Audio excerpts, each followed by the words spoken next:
Hello, I'm Irma Baker. Welcome to our show. So often we say to people, stay safe. Yet, what does that mean and how do we do it? Well, here's something that'll give us a little help.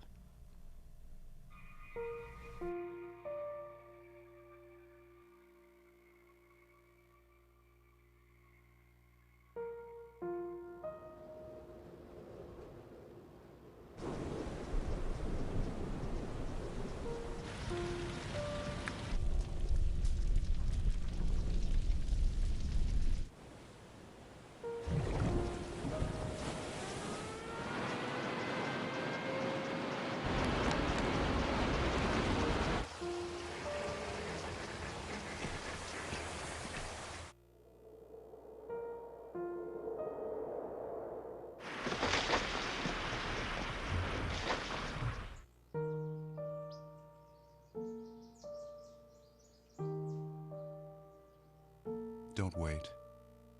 Communicate. Make your emergency plan today. So when is the right time to communicate about an emergency? Certainly, the message to that was now. And to help us do that, our guest today is Matt Hiscock, and he is the Safety Director for the City of Wadsworth. Matt, it's so wonderful to have you with us today. Thanks for having me. I'm sure all of us watched that video and thought, oh my gosh, I hope that never happens here. On the flip side of that, I'm sure most of us know someone who has been caught in that kind of emergency. I know I have friends whose houses were destroyed in Hurricane Sandy, and I'm sure that our viewers can think back, even if it hasn't happened to them. We like to think it wouldn't happen to us, but that's not the point, is it? That's right. That's what today's program is all about, the but part. And what can you do as an individual to prepare yourself, to protect yourself, or to protect your loved ones and family from a disaster, whether it be a large-scale disaster or something much smaller than that, an emergency of some sort. And I think we'll be able to give some good advice today during the program. Well, I think it's wonderful that we have the Safety Director of the city right here to tell us about it. And you have quite a wide range of experience, don't you? I do. I've been Safety Director for the City of Wadsworth for a little over 9 years now. Prior to that, I come from a background in both the fire service, the EMS service, as well as law enforcement. I was an FBI agent for a while, a fireman for a while, and an EMT back in my home state of New York. And then also, I've worked extensively in the law. I've been a lawyer for over 20 years. So I have quite an array in terms of emergency preparedness, the laws around emergency preparedness, and really the advice and what communities can do and what they can provide to individuals. Well, when you talk about preparedness, why really is it so important? Well, it's an excellent time here in the middle of August to begin the discussion because September is actually National Preparedness Month. And so it's a good time for people who maybe don't always think about emergencies and what they would do in times of emergency to begin that discussion. And that's really a three-part discussion. It starts with being informed, and there's lots of ways to be informed, and we'll get to that in a little bit. It also starts with building a kit for yourself, and it starts with making a plan. So why have a plan? Well, wouldn't you react better when you know what to do or have a feeling of safety because you've had some instruction or taken some own actions of your own to be ready in case of an emergency? And that's what preparedness is all about, being ready to help yourself and the loved ones in a time of an emergency. Well, when you say a plan, sometimes that can sound very daunting. Does it have to be a daunting experience? You're right, Irma. It does not have to be a daunting experience, and it doesn't have to be too entailed. In fact, most of the best plans, especially during an emergency situation, as our minds wander and we worry about what may happen or what has happened, you want a simple, easy, straightforward plan. So when we talk about making a plan in a preparedness situation, what we're really talking about is communicating with others. First and foremost, I think you want to communicate with your family and loved ones. You want to make sure they know what to do, how to help you in an emergency, and what's your plan of action, where you may go if you have to evacuate, where your emergency equipment or kit might be, who are the individuals you will depend upon most during an emergency, so that everyone is on the same page. And that's really what the plan is about. It doesn't have to be so detailed where you look through 3 or 4 different options depending upon the emergency you might be dealing, but it might be simply as knowing where your important papers are, where is your sort of to-go bag kit, who is the first neighbor you're going to try to reach in an emergency, who is the closest family or immediate friend who will come to your aid if they're able to.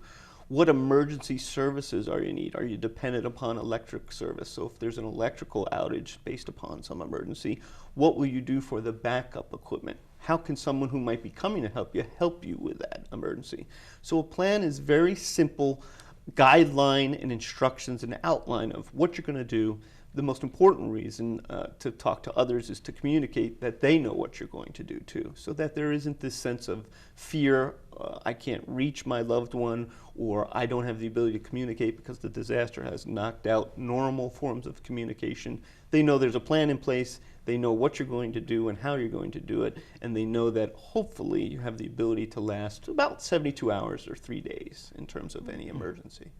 You know, I'm listening to you and I'm thinking you're hitting on some very important points, especially for our viewers. When we think of our senior residents of the area, many of them live alone. Right. They don't have someone in the next room or so close. So it sounds like this is really especially important for seniors and those who live alone. It is. Every demographic of our population has different needs, and certainly seniors have unique challenges that perhaps other parts of the population don't have, which means they need to tailor their preparedness plan or their kits or their information sources to their particular needs. Some of us living alone have physical disabilities or challenges. So in terms of an emergency, you should be able to label your wheelchair or your walker, and they should be immediately accessible if the emergency requires you to evacuate your residence. Oftentimes we have medical needs, and those medical needs include prescriptions. One of the most common things that are left out of an emergency kit is your prescriptions or your spare prescriptions, or even prescriptions that could be filled if you had to leave an area. So having prescriptions readily available is important. Seniors definitely have different challenges, and those challenges still exist during emergency situations, and that's really why seniors should be so focused on preparedness and doing what they can now before an emergency exists, so that they have a better ability to deal with whatever emergency they're faced with. You mentioned something there that I had never thought of, but certainly a lot of people we know should take up right onto that, and that's labeling a wheelchair. Never Right. thought of putting a label on a wheelchair. Well, the reason for that, and it's come through experiences and issues that folks in emergency preparedness situations have faced. Let's say the emergency dictates that one has to leave their residence. Well, they certainly want to have their wheelchair, and they do that. And oftentimes they're able to leave with the assistance of others using their wheelchair. But when they get to a shelter or a temporary place of residence, guess who else is there who also have lots of wheelchairs? And what has happened is wheelchairs get placed all together in certain situations, and then it's difficult to identify, certainly when you need to move on from that temporary shelter, whose is what and why and where. And so labeling your particular items in a preparedness kit is vitally important. And that goes for simple things like a cane too, or walkers, or those types of things. Anything that you feel that could be easily mixed with others of similar types and quantities, those are things that you want to try to label. It sounds like equally important to communicating with the people who would be your support system in case of an emergency. Equally important to that is the preparedness kit. Oh, tell us about that. It is, and I think we have some slides that look with a basic listing, but I would tell you, use that listing as just guidance. We all know our own needs, most importantly, but a basic kit should involve certain things. Water and food for about 3 days. Now remember, emergencies might dictate different actions on our part. Sometimes local officials may instruct us to stay where we are. And for certain seniors, that'll give us a sense of security. I know where I live, I feel comfortable where I live. But let's say electricity is out, so we really don't have access to refrigerated food. So your emergency kit should have goods and foods that you can consume over a 3-day period that won't go bad without electricity or refrigeration. Water. A lot of folks take water for granted, but a lot of emergencies, whether it be floods or earthquakes or those types of things, may affect our water system. They may break lines to our homes, or they may contaminate major sources of water for us. So the reality is you should have at least 1 gallon of water in your emergency kit for each person. And I would say try to stretch that to 2.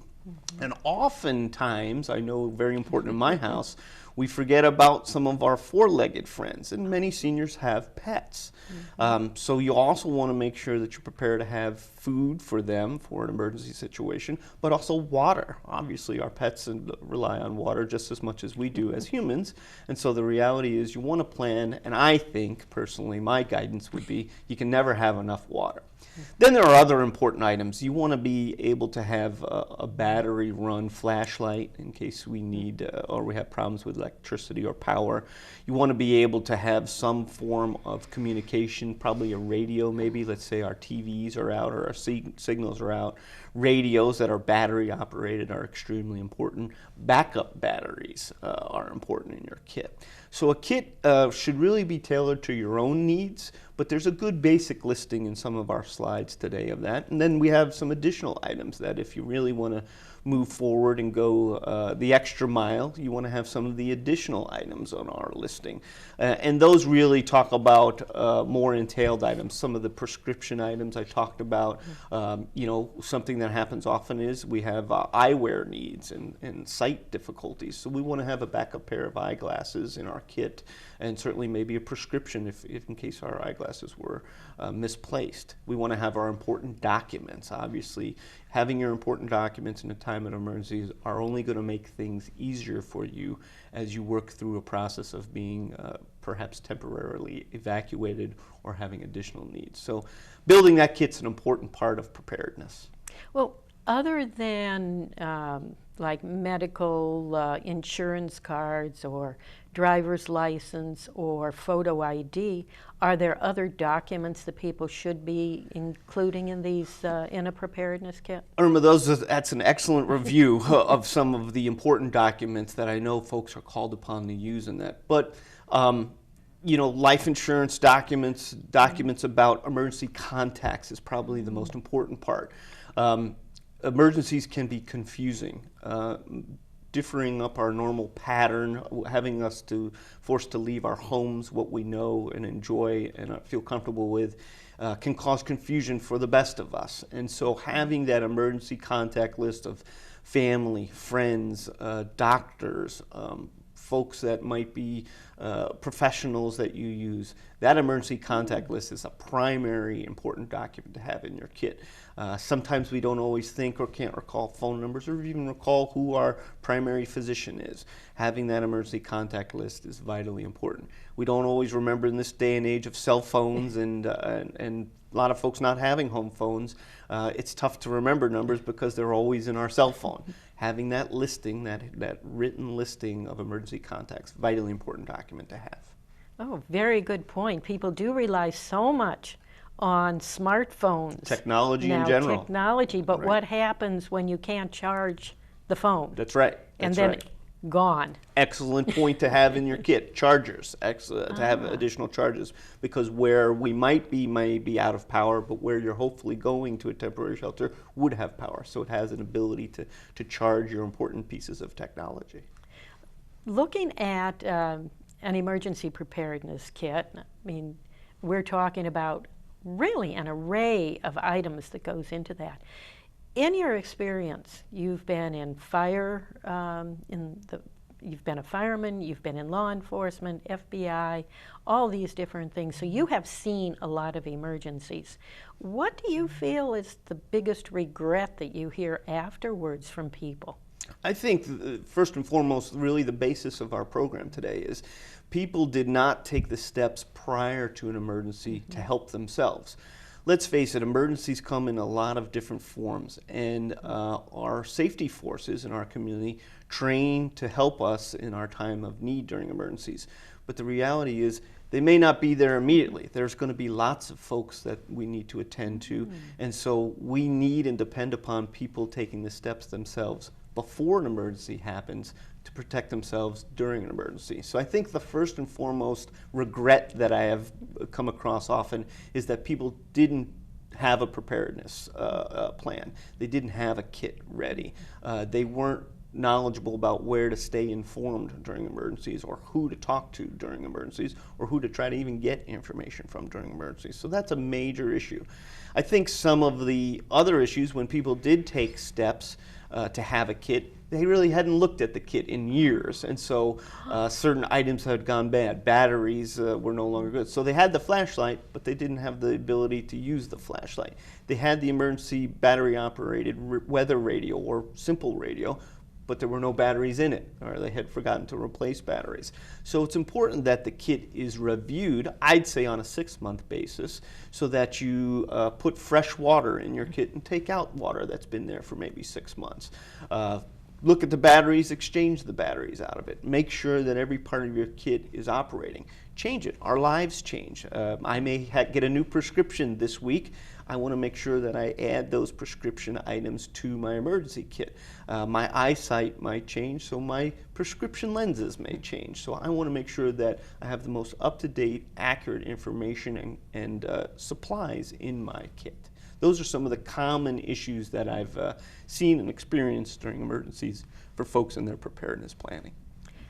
A very good point you made a little earlier was about prescriptions. I'm thinking as you're talking about this, prescriptions expire. They do. Medications expire. Absolutely.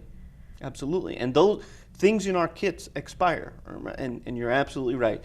Medications, prescriptions are something that I always like to point out, because seniors usually are using more of those types of things and need them on a daily basis. They certainly expire, but the other items in our kit, water can go stale, water can lose its qualities over time, water can evaporate in a kit at times. So we definitely want to make sure that we're sort of first in, first out is the term we use in emergency preparedness, that we're switching out items in our kit that may go bad or have an expiration issue. Another good point that you made was that in terms of a natural disaster, for instance, a tornado, a flood, something of that order, you're not the only one who's in need of help at that time. So the more you can do for yourself, the better off you are. You're absolutely right. And that's two things to remember. A kit is always good and may be used in your home. Emergencies may dictate different actions by local officials. So they may, in an emergency, let's say a tornado situation, have parts of the community that have been affected, and others, as most tornadoes are, seem like they've never been touched. So the folks who are probably out of power, using that scenario, but haven't received any damages, they can shelter in place, use the 3-day supplies of kit, and maybe come to the secondary aspects of an emergency worker's needs. We're probably going to focus on that heavily damaged area part of the community, and those people may need to have a to-go kit, and so their kit may need to be in a duffel bag or somewhere, something that they can grab and go, because they're going to be evacuated, perhaps to a temporary shelter. So we need to be understanding that in different emergencies, or in the same emergency, our public safety forces may not be treating you or putting you as the highest priority compared to some other citizens' needs. And so that's why we have to be able to supply ourselves and fend for ourselves for a period of time. And the common number that we've been used, it's expanded over my career, but we're now looking at about a 3-day supply list is what we're looking for. A 3-day supply list sounds like a pretty good average, if you want to say that. In 3 days, you would certainly hope that even in a dire situation, people have been able to get to you by that time. Absolutely, and that's the key to the 3 days. In 3 days' time, if you're unable to be reached by assistance folks, then we are in a major scenario. And that's why they use 3 days. I would say more often than not, in our community, you're going to be contacted, or someone's going to try to get your help, whether it be part of your friends and family, or whether it be local officials are going to get to you in probably that 24 to 48 hour period. The 3-day period just gives us that little bit of cushion or emergency window. That little buffer is a big help. It really is. Well, I remember when my mother's house was hit by a tornado, and the house was damaged, but it was livable. But trees had crushed the car. Right. A tree had fallen across the back door. They were pretty much stuck. They couldn't get out. Right. But luckily, safety forces and good neighbors and that came to help them. Yeah. And it's happened so quickly. Yeah, it's sort of a forced shelter in place in that scenario, but that could happen. Emergencies, it's tough to predict every variable in emergency, so we have to plan on having these kits so that we can help ourselves during that time. Well, what kind of safety services are available in Wadsworth? Well, I think we're very unique in terms of the community. We have lots of different options that we provide, and I think now's a good time to transition away from maybe those major emergencies, but let's talk about a simple emergency. Let's talk about a senior having a medical emergency and needing assistance from EMS. We every day in our community respond to falls in our senior community. And for individuals living at home, if they've fallen and can't get up, how do the safety forces get in to seek assistance? And that's a common issue we have in our community. There are many different ways on addressing that particular scenario. One of the advice that I would give is there's a company called the Knox Company out there that supplies Knox boxes. And Knox boxes are a way to keep a key under secure lock and key, if you will, at your residence. But emergency safety forces are looking for Knox boxes or some type of key in order to reach you if you can't open the door for them.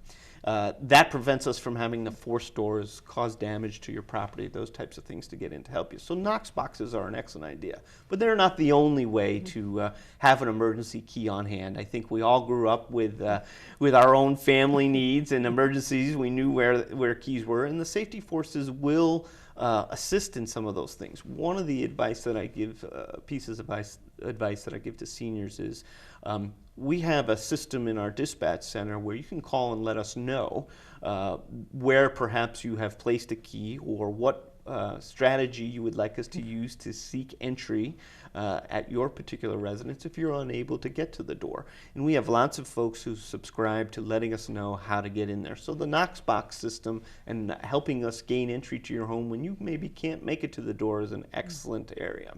There are other areas that the city does a nice job. We have a vacation house watch program that the police department uses. And it's simply this. Lots of us are snowbirds, so we head out of town. But we'd like to have someone keeping an eye on our house and our property. Well, the police department will do that. The way you do that is you sign up, fill out a form. Those are available both on the police department's website or with a simple call to the police department. And we can walk you through the way to sign up for that vacation house watch, which will keep our police officers in that particular district of the city watching your home when perhaps you're not there. We also have a program that we combine with Summit County to use, and that's to help folks who may have cognitive disorders. Lots of seniors are faced with those types of cognitive issues or have concerns that they might have issues, or they have loved ones. We get family members who contact us all the time about those issues. So we are part of a Take Me Home program in which you can again register. The police department can assist you with that, but you can also dial directly out to Summit County. And that's basically a database of individuals who might have cognitive disabilities, so that if a police officer was to come across them in some part of the community and they may be having difficulties at that time, we can look up their names in that database, or if they have some information on them as to who they are, we can find out, okay, this is who they are, these are their emergency contacts, and this is how we can take them home or get them help. So that program has been a wonderful program for some of those who have cognitive disabilities in our community. Another area that I think is vitally important for all citizens to sign up for, and that is our emergency alert system. We use the WENS system, W-E-N-S, to alert individuals in our public about emergencies. That is in conjunction with the Medina County Emergency Management Agency. And there's a process to sign up online. If you don't have the ability to sign up online, you can visit either the city's web address to gain information on how and numbers to call to get assistance in signing up, or you can call my office and we'll assist you in getting signed up. But the WEN system has already paid dividends on a couple of different emergencies in which we've used it for, and it's a great way for citizens to stay informed. Well, Matt, you have given us so much information today.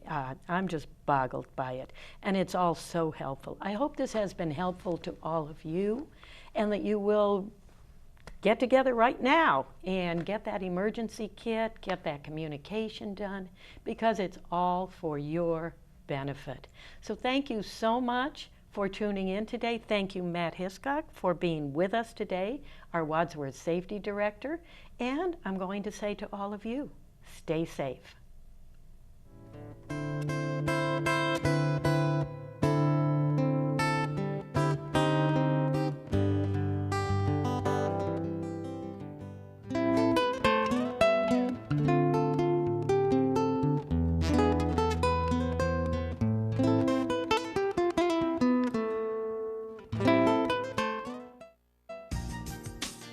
Since 1971, RSVP has been matching volunteers' talents to community needs. RSVP is affiliated with the Corporation for National and Community Service, a national organization that supports service and volunteering through grant-funded projects.